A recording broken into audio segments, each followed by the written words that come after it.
ಎಲ್ಲರಿಗೂ ನಮಸ್ಕಾರ. ಕಲಬುರಗಿ ಜಿಲ್ಲೆ ಸೇಡಂ ತಾಲೂಕದ ಒಂದು ವಾಸದತ್ತ ಸಿಮೆಂಟ್ ಫ್ಯಾಕ್ಟ್ರಿ ಅದ. ಸತತವಾಗಿ 40 ವರ್ಷಲಿಂತ ಚಾಲು ಅದ. ಇದರ್ಲಿಂತ ಏನು ತೊಂದರೆ ಆಗ್ಲತ್ತ ಅಂದ್ರೆ ಅವಾಗ ಜನ ಭಾಳ ಕಡಿಮೆ ಇದ್ದರು. ಅವಾಗ ಮಧ್ಯದಾಗ ಒಂದು ರೈಲ್ವೆ ಹಾಳಿ ಹಾಕ್ಯಾರ. ಆ ಹಾಳಿ ಸ್ಥಳಾಂತರ ಮಾಡಬೇಕಂತೂ ಸೇಡಂ ತಾಲೂಕದಾಗಿರುವ ಎಲ್ಲ ಸಾರ್ವಜನಿಕರು ಸೇರಿ ಸ್ಟ್ರೈಕ್ ಮಾಡ್ಲತ್ತೀವಿ. ಈಗ ಏನಾಗ್ಯದಪ್ಪ ಅಂತಂದ್ರು ಅವಾಗೂ ಭಾಳ ಜನ ಕಡಿಮೆ ಇತ್ತು, ಈಗೆಲ್ಲ ಜನ ಹೆಚ್ಚಿಗಾಗ್ಯಾರ. ಸಾರ್ವಜನಿಕರು ಭಾಳ ಹೆಚ್ಚಿಗಾಗ್ಯಾರ. ಇಲ್ಲಿ ಆಂಬುಲೆನ್ಸ್ ಹೋಗ್ಲಕ್ಕೂ, ಸಾಲ ಮಕ್ಕಳಿಗೆ ಹೋಗ್ಲಕ್ಕೂ ಸಾರ್ವಜನಿಕರಿಗೆ ಮತ್ತು ರೈತರಿಗೆ ತುಂಬ ತೊಂದರೆ ಆಗ್ಲತ್ತದ.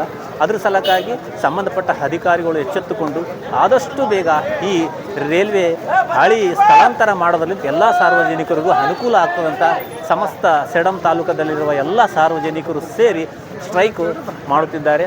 ಅದಕ್ಕಾಗಿ ಪ್ರಜಾಪ್ರಭುತ್ವದಲ್ಲಿ ಪ್ರಜೆಗಳಿಗೆ ಏನು ತೊಂದರೆ ಆಗ್ತದೆ, ಪ್ರಜೆಗಳಿಗೆ ಅದರ ಸಮಸ್ಯೆ ಬಗೆಹರಿಸುವ ಸಲಕ್ಕಾಗಿ ಎಲ್ಲ ವ್ಯವಸ್ಥೆ ಇದೆ.